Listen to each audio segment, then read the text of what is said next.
we are live on Facebook for the Not Your Average Investor Show Rental Income Property of the Week. Week. I'm your host, Pablo Gonzalez. With me, as always, is the guy that's always bringing genius concepts. He generates cash flow, and he's a great co-host. That's why they call him GC. His name is Greg Cohen. Say hello, Greg. Hello, everybody. Pablo, thank you for the 3 times the GC. If you throw goat cheese in there, that's 4 GCs this morning. You must be on a roll, brother. That, not just 4 goat cheese, not just 4 GCs, also delicious. There's just for the record, there's this goat Gouda. That's by far my favorite cheese in the world. I never thought Manchego would get displaced, but it's amazing. That's neither here nor there. Welcome, everybody. We're already seeing our community rolling in. Aloha, Zach Correa. Good morning, Leo. Good afternoon, Lee. Hello, Rajiv. Good to see you. I believe you're a first timer. Jake Hargrove with his patented yo to you, Jake. Nadeem Sa, good morning. Good afternoon, everybody, he says. John Henning, good afternoon.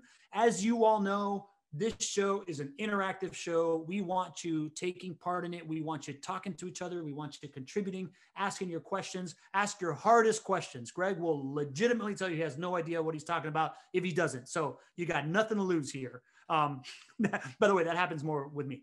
But 2 ways to interact on the show. Number 1 is this chat. We see it lighting up already.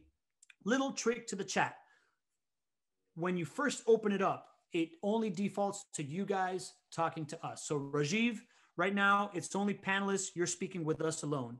If you hit that blue button on top of where you type, drop it down to panelists and attendees. That way you can speak with Lee and you can speak with Leo and you can speak with Jake and John and everybody else, right? Also, Leo, you're also only talking to us too. So I would love it if y'all would drop that down, speak with each other. There's a lot of collective wisdom here, right? Right now, we're already at 34 attendees. We'll probably get to 40 or 50, but mostly sharp people in this room. And then there's me.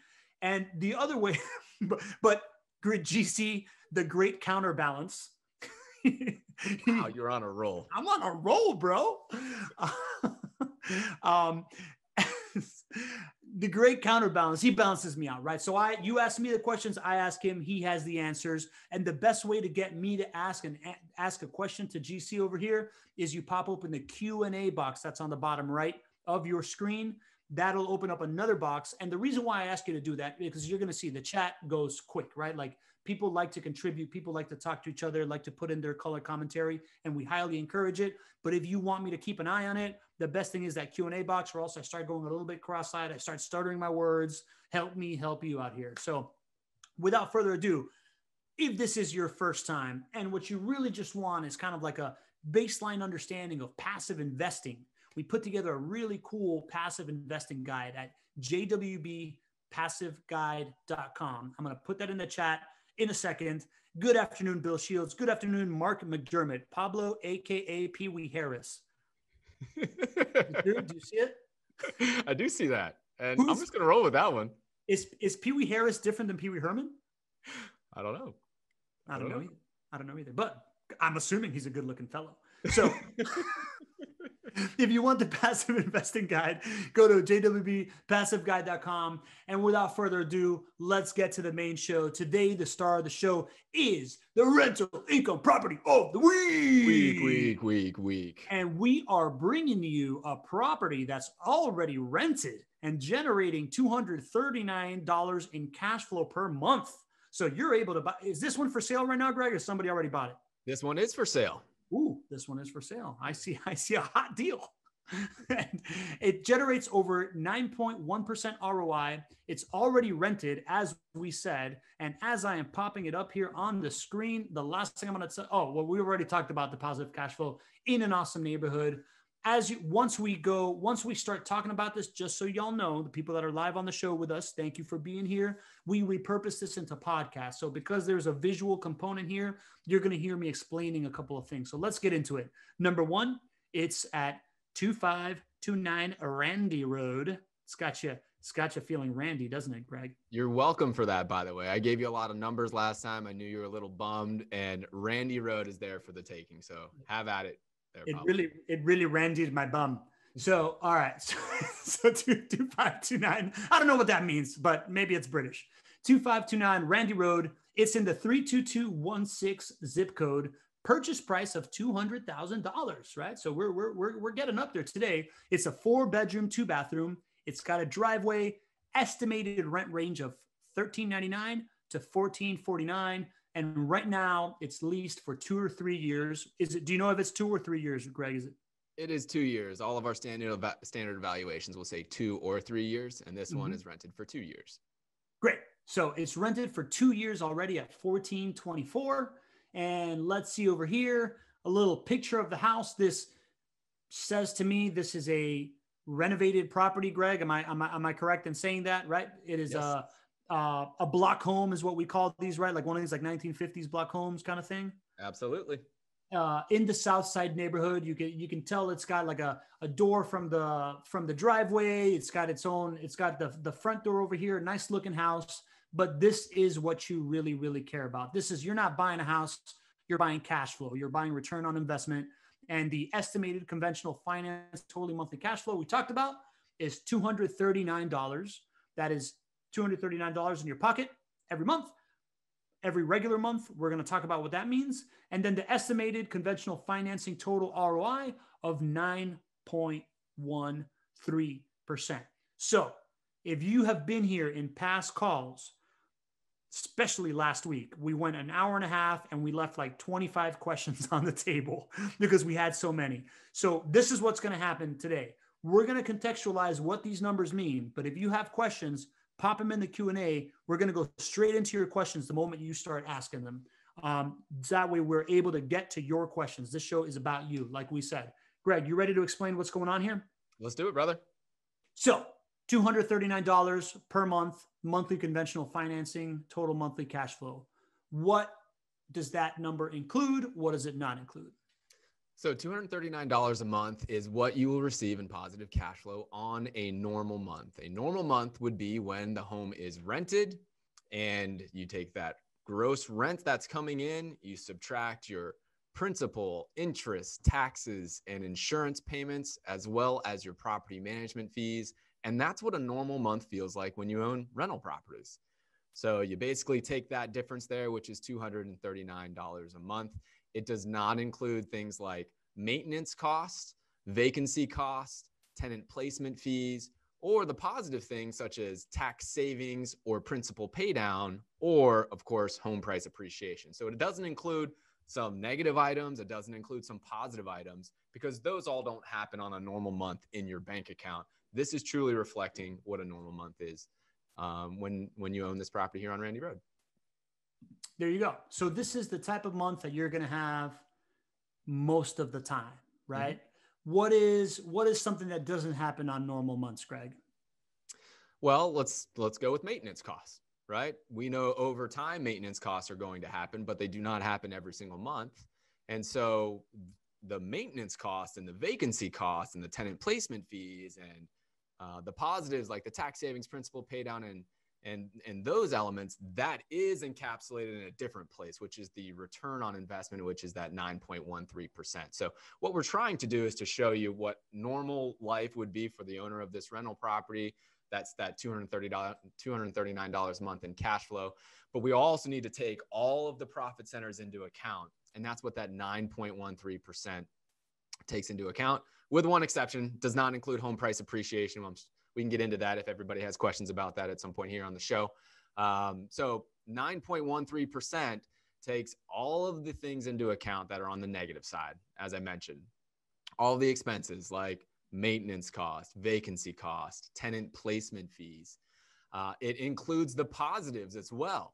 Tax savings, principal pay down, includes all of that.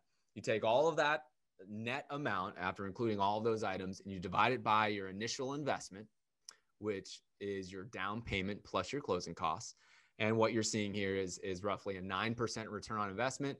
And that's our sweet spot. We want to get into investments here in the Jacksonville market that are at least 9% returns on investment, not including home price appreciation. That's what we have here on Randy Road. There you go. So that's the total ROI overall, including these profit centers. minus appreciation rate. Now, as promised, Lee Bishop coming in hot with a question. 1959 seems like a good.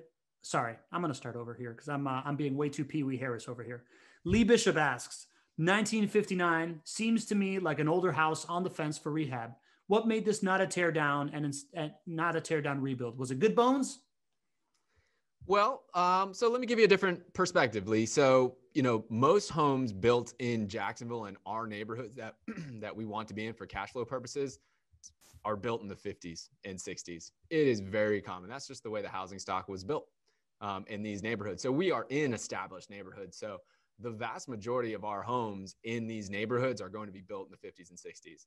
And I think for some folks, they may say, oh, well, a house that was built, 60 years ago or whatever, does that need to be torn down, or may have they might be predisposed to think that.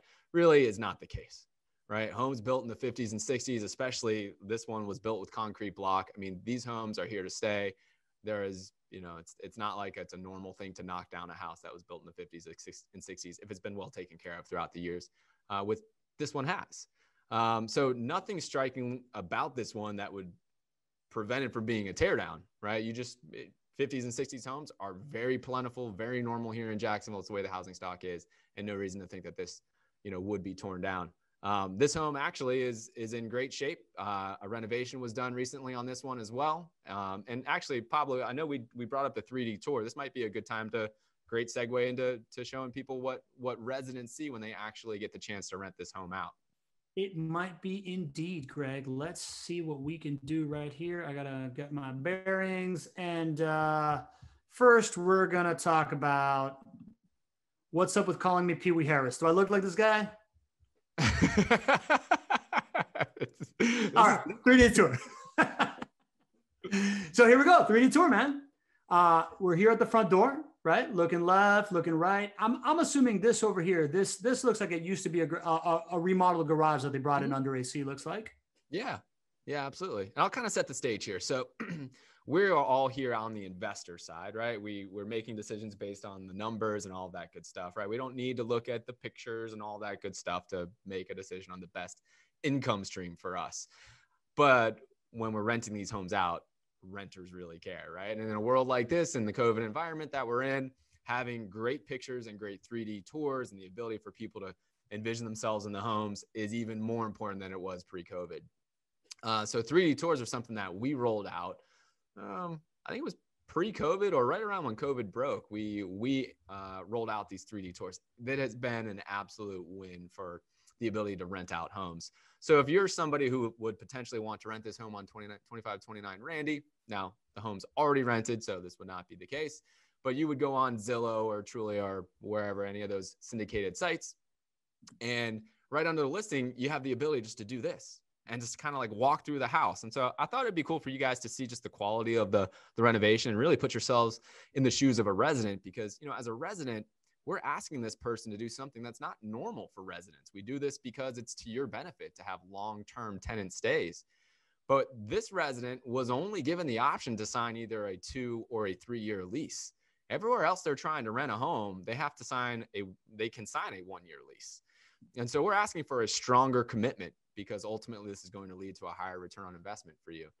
And so, the quality of the renovation has to be extremely high. People need to be walking in. It needs to be clean and smelling good, and, doesn't have, little bugs and things on it, right? All these things are really important. And when you kind of take this little 3D tour, you can see why this house rented for top dollar rent very quickly, right? It's a really well-made rental home. And Lee, I know you hadn't seen this before, but clearly after seeing this, you're saying so far off from being a tear down. This is a really quality home in a great rental property neighborhood. I'm glad we did that, Greg. That was really cool, man. Right on time with a great question is Nadeem Shah when he asks, does JWB do a property inspection, or it's the buyer responsibility, right? Like I hear that when I hear it's got to be smelling good. Yeah. So when we are selling the house, I'm assuming that's what he or she is asking about. So we, of course, are inspecting the home. We're managing the renovation or the new build prior to the house being complete, and then prior to it, of course, being ready for rent and then ready for sale to a client. So there's a lot of inspections that are done on our team. If it's a brand new construction property, then you have to get what's called a certificate of occupancy. So that's the city coming in and say it's okay to be occupied. Inspections have to be done by the city depending on the level of renovation as well. So there's a whole lot of inspections that are done before we make the asset available for sale and for rent. During the closing process, it's up to the discretion of the buyer if they would like to take on that additional expense of getting a home inspection upon purchase. Most of our clients don't do this. We have a general contractor on our team who has looked over this, and we're able to, of course, provide warranties in place and all this good stuff. And the reality is that over half of our purchases are done by repeat clients coming back. So this level of trust that people have is really strong. Home inspections cost $400 or $600 or whatever. And so most choose not to. But of course, every buyer has that option to do that. We'll facilitate it for you. And of course, it would just be at your expense, which is typical when anybody is buying a house. They have the option to do a home inspection at their own expense, and we'll certainly facilitate. Now that we're on the inspection route, let's talk about, I want to ask you, because I brought up the make sure it's smelling good when they come to rent it, because I want to ask you something that people often ask, right? Does JWB, when it's rented, do you have yearly, quarterly inspections? How do you handle that, Greg? Why don't you tell our friends? Yeah, so this is interesting. Sometimes you're gonna hear things that might be counter what you may think or know about rental properties from us here at JWB. And the cool thing is that whenever we kind of hear some, way that everybody does something, we kind of test it out. We own over 300 properties in our own company portfolio that are right in the same neighborhoods. And so sometimes we use our own inventory to test out theories and to see if it's going to produce the best returns for clients or not. The inspections is one of those examples. Many people always have assumed that inspections on rental properties has led to a lower maintenance or vacancy cost. And when we first started doing property management over a decade ago, we assumed that as well. And, we were talking with other folks in the industry that we really respected, and we learned that they no longer did annual home inspections. And we asked them what their experience was because we were kind of surprised. And they said, listen, we have tracked this and we have not seen a decrease in maintenance costs because of doing inspections. In fact, the overall maintenance costs have been the same whether we inspect it or not. And so what they said is they repositioned those resources to do those regular routine inspections that weren't really netting a better return for clients and put it in other places. And so we said, wow, that sounds pretty good, but we don't really know if that's the case yet. So for a full year on our own rental properties, over 300 properties, we tested this out. And we didn't do inspections on our own properties. And then as the properties came up for the, for property turn, we tracked how much of those maintenance costs were there, if there was a decrease. Again, over 300 properties. And we didn't see a correlation there. So short answer to your question is no, we do not do routine annual home inspections because we don't believe that it leads to a lower maintenance cost. What we know leads to a better return on investment is putting those resources elsewhere. So when it comes to doing things like making sure that the homes are smelling good and that we don't have, bugs and things in the home, those things can absolutely turn off a prospective renter. We have a teammate here on staff here whose sole job is to make sure that he's in every available home and making sure that those things don't happen. Because if you miss one opportunity with a prospective resident, that could be, another week on the market for you, another week of lost cash flow or 2 weeks or whatever. So we reposition those resources to do that, focus more on available homes. And it's been an incredible thing. Our overall maintenance costs have continued to come down since we stopped doing annualized home inspections. So I know some folks on the call maybe have never heard that before, and they'll say, well, I always feel better with, getting a home inspection and all that and the report that comes with it. It just hasn't been proven with data for us to lead to lower cost. Sometimes it makes people feel better, but, our job as the manager of your money is to do the best to provide the best return on investment for you. And so we're a little bit countercultural there, but no, we don't. Now, I should probably preface this. We have triggers in place that when there is something that happens, we need to get eyes on the inside of that home. And so we are in the homes when we need to be. We are also in the neighborhoods between our network of contractors and our entire team. We are in these same neighborhoods all the time, every day. And we know which houses are ours. And of course, they all tend to look alike as well. So if there are issues with your rental home, your resident is going to hear about it. And we will get inside when we know that somebody needs to be inside. But we just don't do that activity just to do it. We reposition the resources elsewhere. I love that, man. I think that's so brilliant. I want to say two things about that. The one who checks everything out is MJ, right?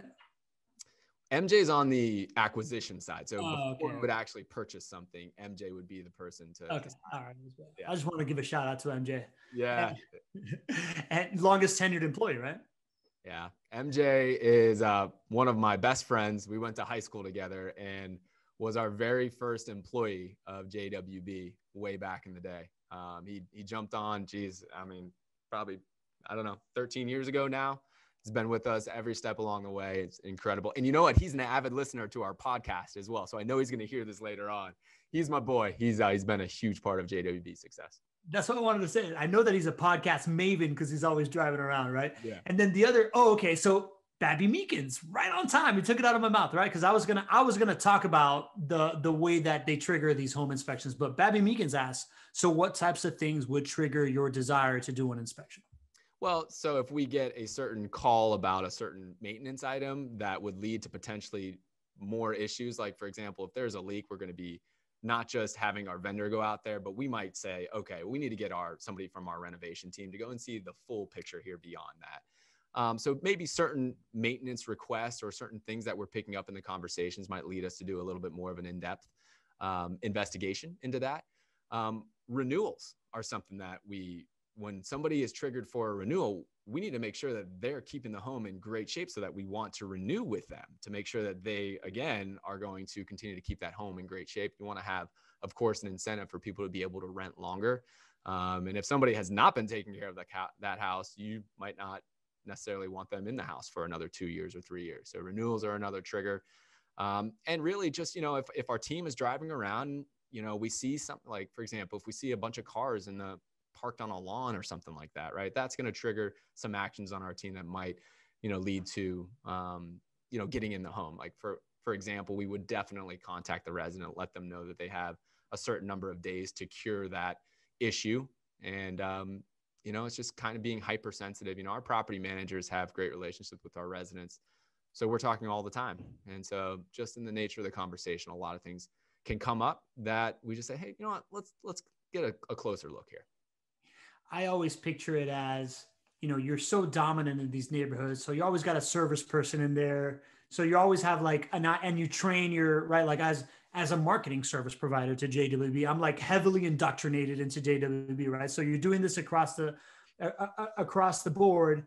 And I picture it like if anybody's a Game of Thrones fan, right? Like Lord Varys has this his network of little birds that give him all his secrets. That's all the children running around the city. You guys have your network of contractors and service providers and whatever that are always hey man, that fence looks weird. Did I see a pit bull? Should I go? Exactly. I'm always every time we talk about it, I'm oh, this is Lord Varys' network of spies. We'll find out. We'll know. yes. All right, man. I just popped the summary back on because here we go. Babby Meekins asks, are scheduled drive-bys done? Well, drive-bys are done all day, every day in these neighborhoods. So, and Babby, I'm not sure if you've been a part of the shows before, so thank you for being here first and foremost. Yeah, sure. We talk a lot about in previous shows about how we only invest in 4 neighborhoods in Jacksonville, and we just dominate these neighborhoods. We've pulled up maps in the past, and I'm sure we'll do that again here on a future show as well. But basically, we just focus on these 4 neighborhoods because they are perfect for cash flowing rental properties in the neighborhoods that we want to be in.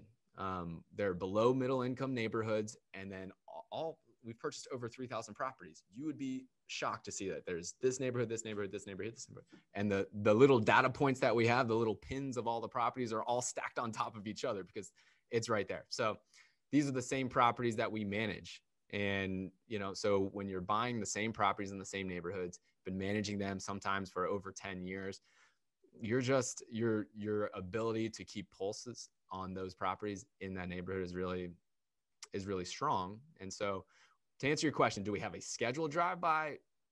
Pretty much, yes. I mean, every day you're in there, but no, we don't say, okay, well, this street is going to get kind of driven by at this point. I mean, we literally have that army that we were talking. I'm not a Game of Thrones fan, Pablo, but what's the name of the guy? Lord Varys. Lord Varys, right? Yeah. So whatever Lord Varys has with his little pigeon carriers or whatever, we're sort of the same way. We're in those neighborhoods all day, every day. You can imagine the amount of work that we do in those neighborhoods between building. I mean, this year we're going to start 600 properties that we're going to be building. We manage 3,600 homes. We renovate or property turn, about 900 a year. And then, you manage 36 homes, you have maintenance issues that have to get vendor service calls that happen routinely as well. And it's just in these 4 neighborhoods. So we're there all the time. You know what, Greg, it's bad on me that I don't just have that chart ready to go, because we get this question often, right? Like Rajiv is asking us in the chat, which are the 4 neighborhoods? So I'm gonna do my best here and I'm gonna pull up Google Maps why don't you show me around? Huh? You want to give me the screen? I'll pull it up. Yeah. It'll take me 2 seconds. Absolutely, man. I don't need to give you the screen, dude. You're a panelist and a host. Oh, wow. Didn't even know that. Very cool. Now that I know that, man, I just might go renegade and start taking these from you. I mean, careful what you wish for, buddy. With Pee Wee Harris over here, it's not that easy. All right, cool. So share the screen. Boom. Here we go. There we go. Can you see it? Yes, correct. Okay. So here's our beloved Jacksonville, right? You got the Atlantic Ocean over here. You got the St. Johns River right here. And all of these little blue dots are all of our properties that we purchased, that clients have purchased from us. We continue to manage. So the 4 neighborhoods, I know that was a question from Rajiv out there. Thank you for the question. This is the North Side neighborhood. So really anything above I-10, which is right here. This is I-10 all the way through here. This area right here and above is your North Side neighborhood that we love. South of I-10 and west of the St. Johns River, this is the West Side, right? And listen, if I just like zoom in here, it gets even more like you can start to just tell just like how much we are active in these areas, right? Like, I mean, you even look like right here, right? This is a whole townhome community here on Play School that we manage right here. Like, I mean, you go anywhere within like a mile radius and there's 50 homes that we manage at that point in time. So there's the West Side there. And Arlington is over here. I mean, again, just to show you just how much we dominate these neighborhoods. Look at this, Woodland Acres. It's also known as Oakwood Villas here, right? This is what, like maybe a mile here from here to here. And there's a few hundred homes that we manage here. Actually, this was the birthplace of the build to rent phenomenon. So in 2011, we started to buy land and build new construction homes to rent those out to become income streams for our clients. And that was right here in Woodland Acres, a place that we love for investment. So that's the Arlington neighborhood. And then the South Side area is right here. And Randy Road is in the South Side. So it's right around here, actually. So there's our 4 neighborhoods. Good stuff, Greg. If you can unshare your screen there, look at you, buddy. It's like I don't even need to be here anymore. Amazing. I'm a pro. You're a pro. I mean, repetition goes a long way. All right, so here we go. We got some more great questions that I really want to get to. Zach Correa, who right now has kind of the title belt of most over-delivered episode that everybody has beloved, immediately fan favorite a couple of weeks ago. Check it out. He's joining us. Originally the pride of Maui, now living in the Pacific Northwest. His question is, Aloha GC. Occasionally, City of Jacksonville issues a nuisance notice to owners. Does JWB get notified directly? What are the protocols to remedy these violations? Mahalo. Mahalo, Zach. So glad to have you on the show, buddy. And if there's anybody that needs a book, it's Zach Correa. I think the world needs Zach to write that book. Thank you so much for what you brought to the Not Your Average Investor show a few weeks back there. Yeah, nuisance liens, or not even a lien, nuisance notices coming from the city. Your question was, does JWB get notified, or what can we do to remedy that? Man, JWB does not get notified, and it's annoying, right? So some of these things are incredibly easy to solve. But for you as an owner, if you get a notice from the city of Jacksonville and it says, you've got X days to resolve this issue, or else there's going to be liens and fines associated and all this. It scares the heck out of people. These notices, and then also insurance companies send, I don't know what you want to call them, like warnings that like your insurance policy has not been renewed yet or whatnot. And it freaks people out, and it's really unnecessary. Many times the policy has already been renewed, but the insurance company sends it out. So if there's two things that cause unnecessary distress for clients, it would be these types of nuisance and insurance letters that may or may not be talking about a big deal. And most of the time it's not a big deal. So many times, if like, for example, if somebody leaves their garbage cans out for a while longer, right? If they're in an HOA, the HOA will actually send a letter to the owner. We ask them all the time to send it to the property manager so that we can get it corrected, because we are the people that would actually get it corrected, but they very, very rarely do. Most of these things are very small and minor. It might be some trash in the yard. It might be that the yard hasn't been cut. It might be something like that. It might be somebody parked on the lawn when they shouldn't have. All of these things with a great relationship with your resident can be easily resolved. And so most of the times that's what we do with owners, with residents. We just give them a call, say, hey, you got to fix that. Can you fix that? And then send us pictures showing us that you fixed it. Most of the time it's just resolved very quickly.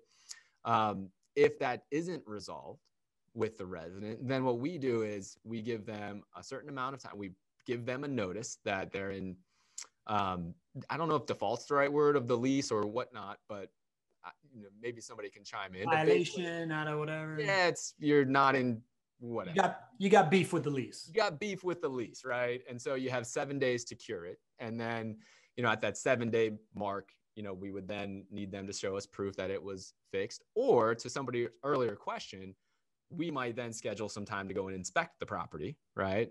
Depending on what the level of the relationship is and where that resident is.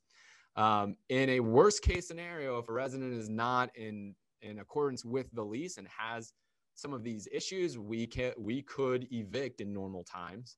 But I would tell you that that's largely unlikely. If you've got a resident who's paying well and you've got some of these other issues, we're most likely going to work with that person to get those issues resolved quickly, because that's going to be the best return for you. So long story to a great question here. At the end of the day, there are a lot of remedies to be able to solve it. Most of the time, it's not going to get to really what you have to do, from a legal perspective to enforce it. You're just going to solve it with a phone call and some natural rapport with your resident. Or we are going to do that for you, I should say. There you go. Greg, I got a great question for you here, buddy. From a new member here of the community, M. Bell. Welcome, M. Bell. Number one, thank you for taking your question from the chat to the Q&A. Really, really helps me out. So I really, really appreciate it. So M. Bell asks, as someone who is just breaking into the rental market, how much cash revenue is a normal starting point? Is 240 expected, or do you focus on the ROI percent more heavily? I'm going to pop this thing back in and let's dive in, Greg. I know you love this. So, Bell, thank you so much for being here. A fantastic question, and one that I know we'll all be able to learn from. So his or her question is about this kind of minimum that you should be requiring from a monthly cash flow perspective, and how much do you pay attention to that versus your return on investment? The answer is you should be paying attention to both. And the minimum for monthly cash flow, somewhere around $200 a month is usually what I would say the minimum is.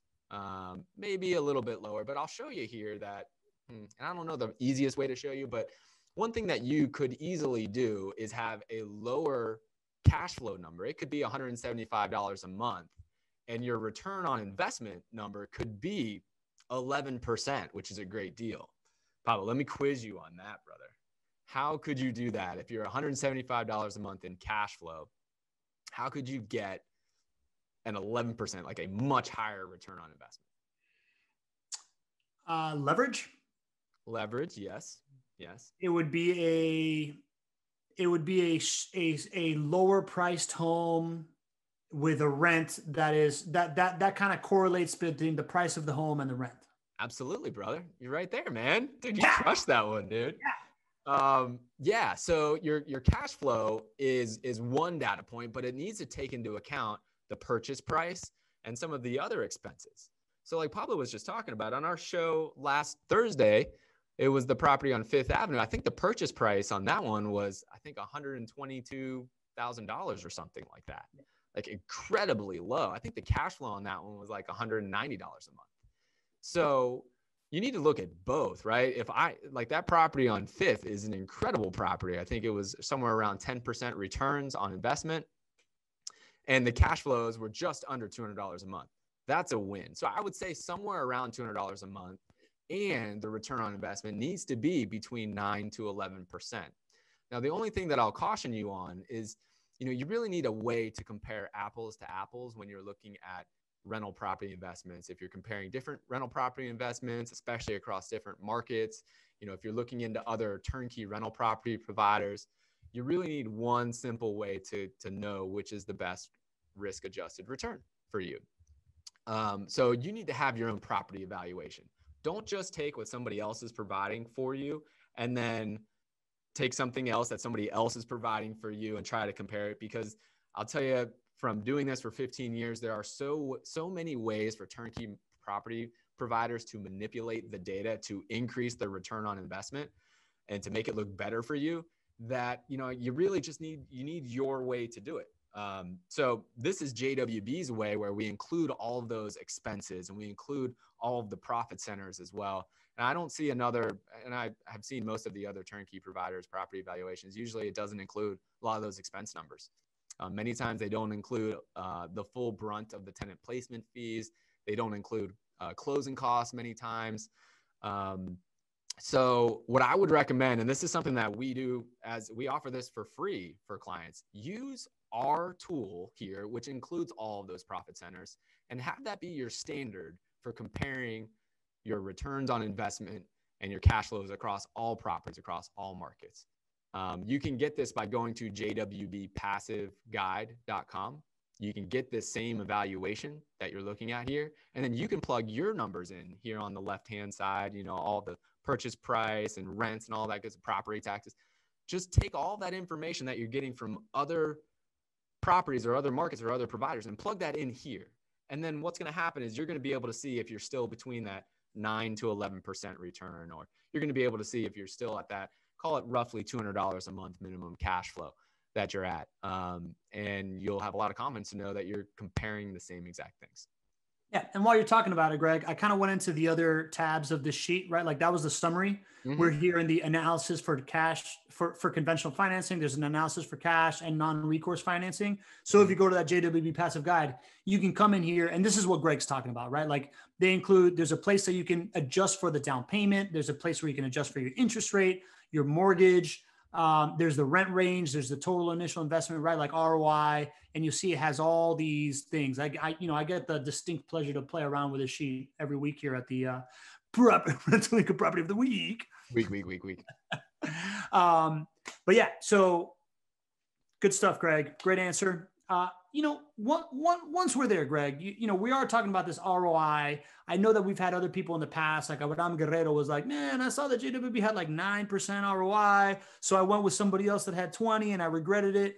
Can we talk about why we have this appreciation rate here at 0.00%? I know. Funny thing, like you might go to another provider in another market that has half the historic average for home price appreciation. I've seen this. I see this a lot. Like I beat up on Cleveland a lot, which, by the way, I need to say that I've been beating up on Cleveland all year as far as, rental property investment markets. I've been talking trash. My Steelers were 11-0 for a point in time. And I honestly feel like I jinxed the Steelers because I talked so much trash on Cleveland all year. For those of you who aren't aware, the Cleveland Browns won their first playoff game since 1800s pretty much, and beat the Steelers. So, there's my moment where I'm just letting it all go. I apologize to the Steelers and the city of Cleveland. They all won the game. Way to go. But talk about your all-time backfires, Greg. Yeah, I definitely had an impact on that. There's no other reason why the Steelers would have lost to the Browns other than that. Anyway, so the original question was about appreciation rates. Cleveland, I happen to know their long-term home price appreciation rate. Since 1991, it's averaged 2.3% per year in Cleveland. In Jacksonville, since 1991, we've averaged 4.3% per year, which you would be shocked as to how much that actually translates into real dollars after holding on to an asset for 10 years, 20 years. It's into the hundreds of thousands of dollars of difference by investing in a market that grows, like Jacksonville above the national average versus Cleveland, which population is decreasing. But we put 0% here. You might go to another property, turnkey property provider in Cleveland or another slow growth market, and they might put 2% or 3% or something in there. And it would totally throw off the returns on investment expectations. We're just different. We do it for two reasons. We're ultra conservative because I want to make sure that you have your expectations met, and I want to make sure that we can wow you and that you come back and hopefully buy more houses with us. We're all about the long game. And the other reason is, even though Jacksonville does have above average home price appreciation, this theory of counting on home price appreciation is only taken into account when you're investing for a full market cycle, because that's how market cycles work. Home price appreciation, as we've seen, especially those who have been investing since the Great Recession, can do some things in the short run that you are not anticipating, right? It can go way up like it did this year. It can go down like it did in 2007, 8, 9, right? But over the long haul, what history teaches us is that real estate cycles repeat themselves. That's why it's called a cycle. It repeats itself, and home price appreciation rates repeat themselves as well. If you look at 10 or 15 or 20-year segments of time, you're going to see that the home price appreciation rate in your market is very similar to what the long-term historical average is for your appreciation. In Jacksonville, it's 4.3%, even though we went through the Great Recession and the prices went down 35%. If you look over the full market cycle from 2001 to 2021, the average appreciation rate in Jacksonville is 4.3%. Most people don't know that. So we don't put it in there, though, because I don't know if you're going to listen to me. I don't know if you're going to invest for a full market cycle. And I think that real estate home price appreciation is speculative if you're only investing for 2 years, 3 years, 5 years, whatever it is. So we err on the conservative. And then I also need to make sure that you're going to be investing for a full market cycle. And if you are, then you can do what my boy Pablo is going to do right here. There you go. So what happens is, all right, when you include home price appreciation, that is that profit center, the fifth profit center that absolutely changes the game, especially when you're using conventional financing to purchase your homes. What happens here is our return on investment went up from about 9% to almost 25%. And that roughly 15% return there is all about the appreciation effect. Now, what you're seeing here is we put 4.3% appreciation here, which is the historical average. That's saying on average, you hold on to this property for 10 years or 20 years. Every year, it should appreciate somewhere around 4.3% on average when you look at it in totality. But that value is going up, let's say 4%. But the cool thing is that you only put 25% of your money into this deal. And this is that aha moment, Pablo, that I know you had. It was an aha moment for me as well. It's why I love smart, responsible leverage and using other people's money. Is because when your market value goes up 4%, but you only put a quarter of the money into the deal, that's actually a 16% return on investment from the appreciation.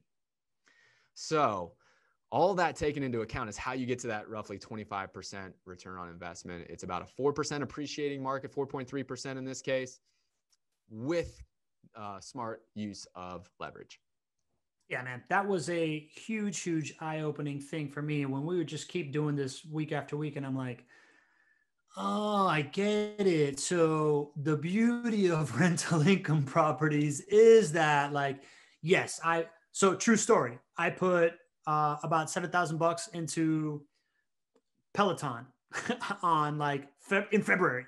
and it's gone up astronomically, right? But I risked $7,000 then, and I'm only making money on that $7,000 investment, right? Like in these rental income properties, the one that I'm buying in right now, I'm putting in about I think it's like $29,000 with closing costs and like 25% down and everything like that. But I'm not investing $29,000. I'm investing $120,000 because I'm using that money and I'm getting the rent. I'm getting the ROI on all of that money. And as soon as that happened, I really like scurried around to get my financials together and invest. After it only took me like 9 months and like maybe 35 people telling me to read Rich Dad Poor Dad, but it's just an unbelievable like concept to me that I don't get tired of showing. So I'm glad we got to it.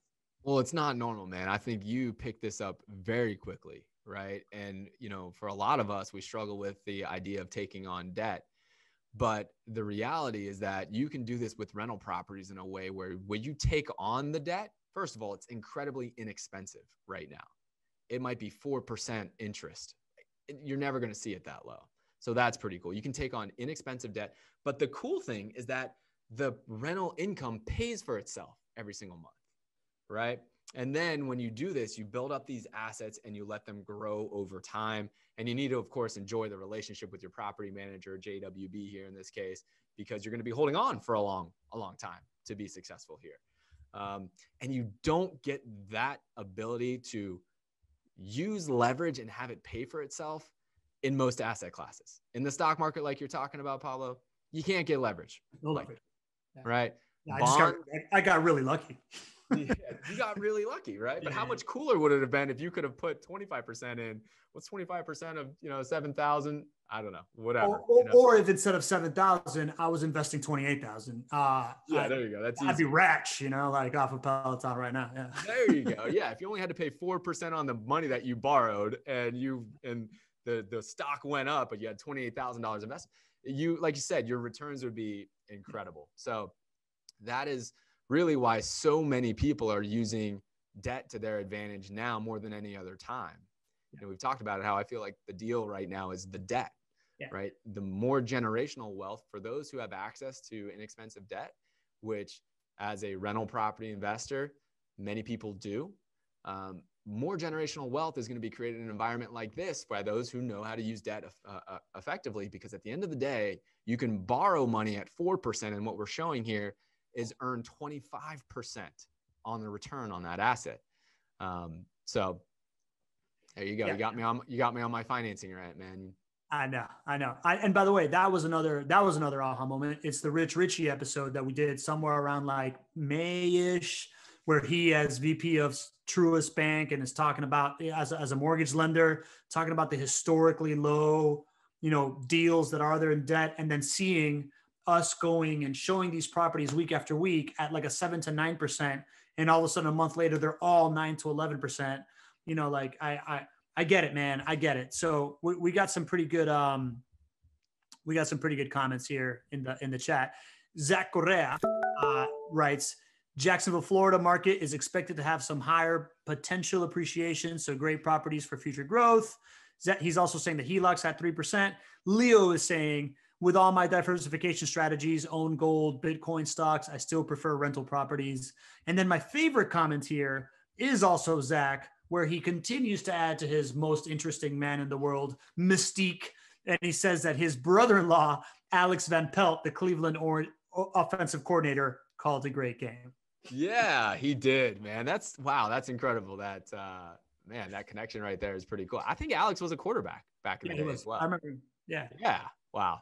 Yeah, you got to give credit where credit is due. They beat us pretty bad. So yeah, they put always next year. Okay. Lee Bishop asks, Greg, this house is in an established neighborhood. When we came down to see our houses last February, we toured a couple of established neighborhoods. Can you give us an idea of Can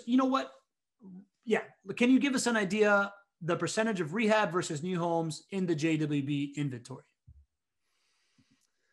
Well, so I don't have a number for you off the top of my head, but I'll kind of piecemeal it together as I'm thinking through it. So for the beginning of JWB, it was my own properties, and all of the properties that we bought, we renovated at that point, right? I bought about 40 properties in 2006 and 2007. And then from that point forward, as we built our own portfolio up to, 300 properties, largely that was renovated homes, especially in the beginning, right? And then as we built up JWB to be able to perform for other clients and to build these portfolios for other clients, from 2006 to 2011, they were all renovated homes. And then from 2011 to where we see now, it has been a slow progression to get to brand new construction. I mean, I can remember talking to people in 2013 and saying, listen, we do brand new construction. This is incredible. And everybody's like, I don't get it.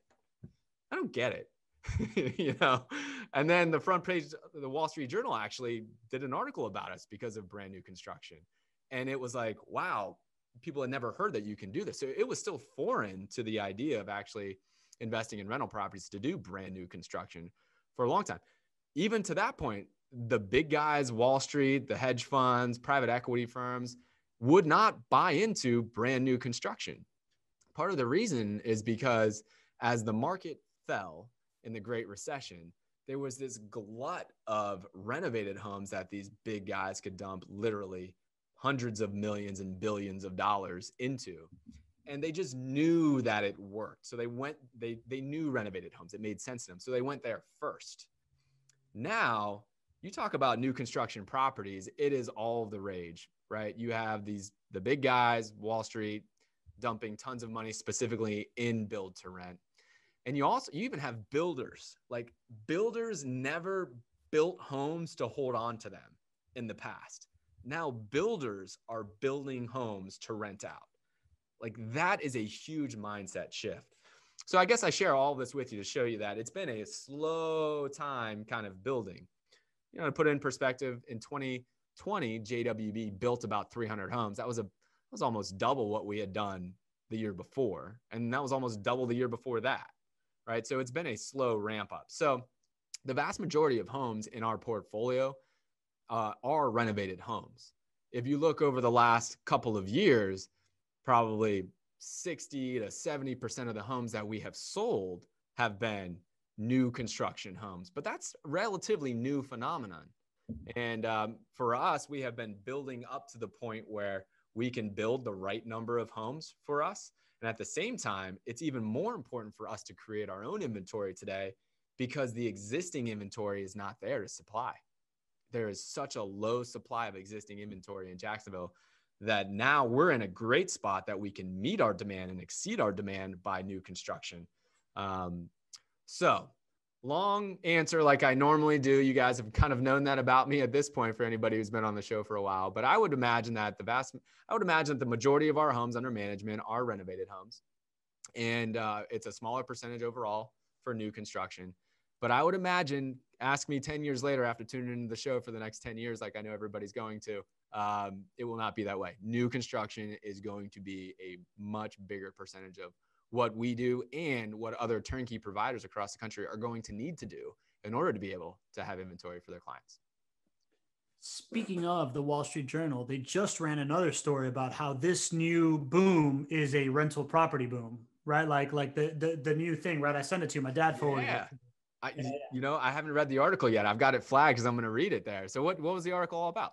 Greg, I don't know how to read that good. No, I was just, it's saying that it's basically talking about everything we're talking about, right? Like that people that are investing in stuff right now are investing in like this, like inverse relationship between the low interest rates and the high rental rates, and how like that's where all the smart money's going. So yeah. So, all right, man, I got two quick questions for you, and then I want to get to Zach's, and then we're done because we're capping this up at an hour today. Marilyn Cotterman asks, Marilyn Cotterman from Homosassa, Florida. Home of the manatees. She asks, do you have new construction builds in all 4 areas? We do. Largely, you're going to see more new construction on the west side of Jacksonville and on the north side, but actually in Arlington as well. Usually, it's harder to have new construction builds in south side because lot prices are generally higher there.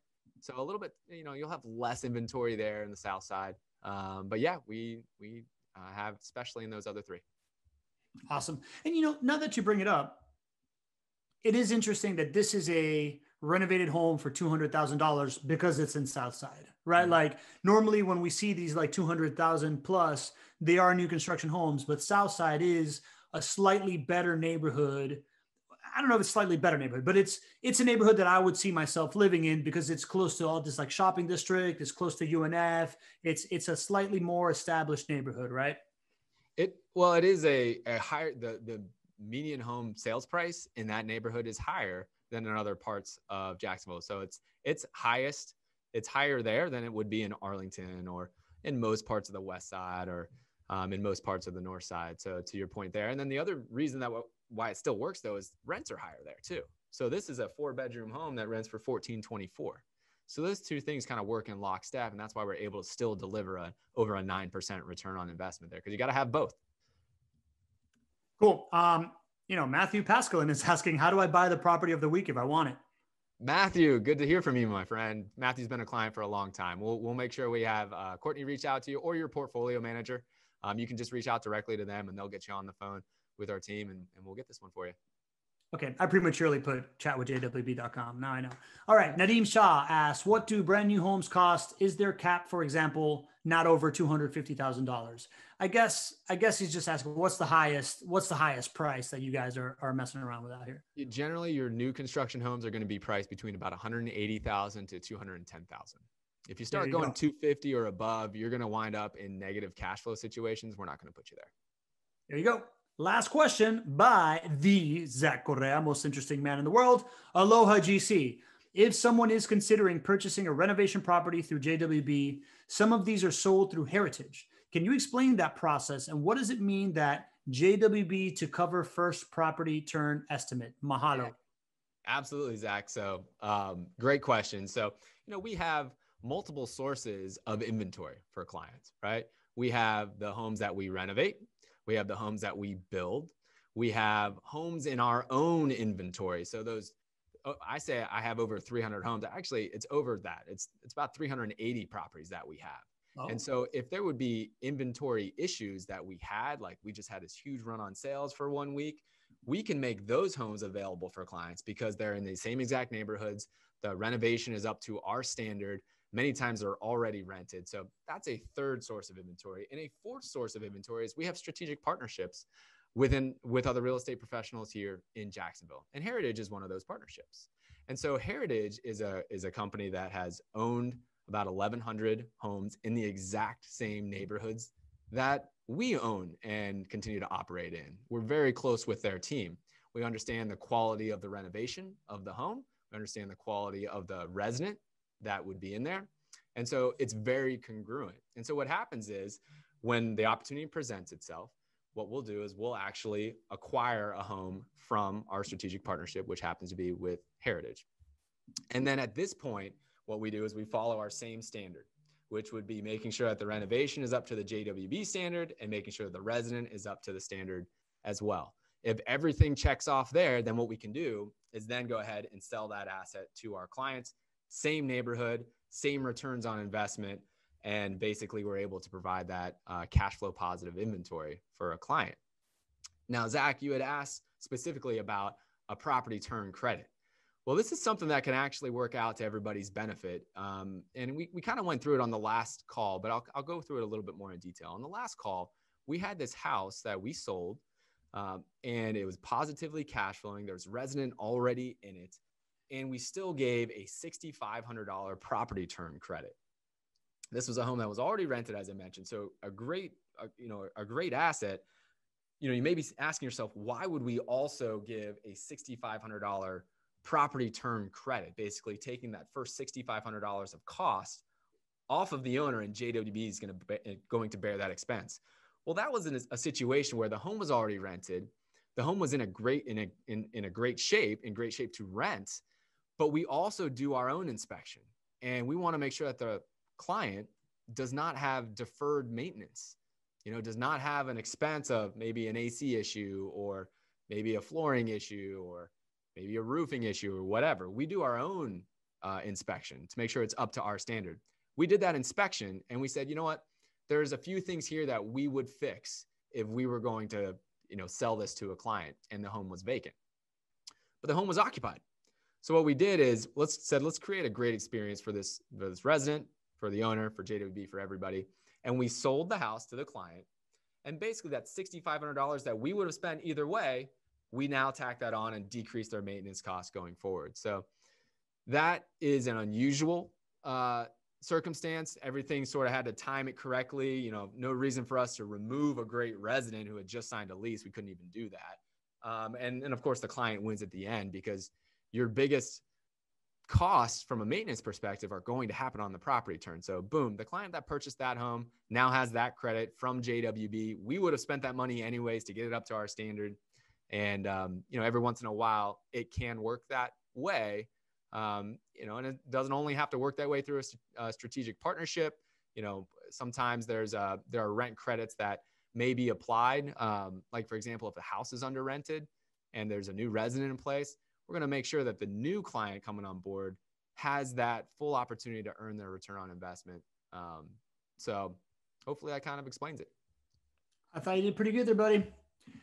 Greg, another 1 full hour full of great questions, 40 plus people on the call today on a Thursday. It never falls, you know, out of my consciousness, the idea that every single one of you hanging out with us on a Thursday, middle of your day, come in here, ask great questions, pick our brain. Like, it's so like humbling to think that, you know, we have this community, we get these, you know, amazing folks like Zach and Lee and Thomas and Jake that like take time out of their, you know, John and, you know, everybody that take time out of their schedule every single week to come back and continue. Nadeem has come back a couple of times, right? Like, it's so incredible. So thank you all for being here. Next week's show on Tuesday, really interesting topic. So you may or may not have heard of Jim and Stacy Taggart. We talk about them in the webinar. They have this like really interesting story that they got into this, planning this like trip of a lifetime. So they decided to go down the rental property income, you know, rental property route. And lo and behold, as they're planning this trip, they decided they needed to pivot the trip. But the beauty of it is that the strategy still holds. Right. So we're going to get into that whole thing, what the new trip is going to be. They're working on that right now. But also, you know, they hold commercial property. They hold short-term rentals. They hold a bunch of rental income properties, some with JWB, some elsewhere. Right. So it's going to be a really, really high level. They're really passionate about their investing strategy. They've also done a couple of things with like their residential strategy. That's really interesting. So I invite you all to join us on Tuesday. Jim and Stacy, they're going to be a lot of fun. We're going to have another couple. This is our second couple that we have, right? We had Jenna. Nice. Yeah, I haven't talked to Jim and Stacy in a number of years at this point. I was with them when we were building their plan originally. So I cannot wait to talk with them again. Super engaging couple, and can't wait to get the update. That's right. You onboarded them. They told me about that, right? So that's what we're doing. Listen, in the meantime, if you want to keep hanging out with us, go to our Facebook group, jwbfacebookgroup.com. We have 2,000 plus members. We used to call it the Secret Cool Club. Now it's just the Overtly Cool Club. Like, there is no secrets. We got over 2,000 people in there. Amazing, amazing collective knowledge in there of very seasoned real estate investors and people looking for solutions and people wanting to help, right? Like, the engagement is way up. It's a ton of fun. And again, if you want this sheet that we were messing around with today, if you want like a basic guide of passive investing, go to jwbpassiveguide.com, get it. It's worth your time. And thanks again, Greg. I'm going to leave you for the last word here. Thank you. As always, everybody. Super impressed, not just with how much you guys care about the show and that you guys continue to show up like Pablo was talking about, but your questions get better and better and better. I think it's to the benefit of everybody on the show. You know, Pablo and I used to literally prepare for this show and have like down to the minute, like how we were going to drive the conversation. It's just really cool now that you guys show up and you have 10, 15, 20 questions. Because I just think that's the best way for us all to learn and get better. So appreciate everybody for the time, the support. Hope it was valuable to you, and please continue to be here and to continue to drive the conversation. And we will catch you next Tuesday. Thank you, everybody. Shout out to Nadeem, who says he's been here 5 times. Good stuff, Nadeem. We hope to see you another 5 more. See you all.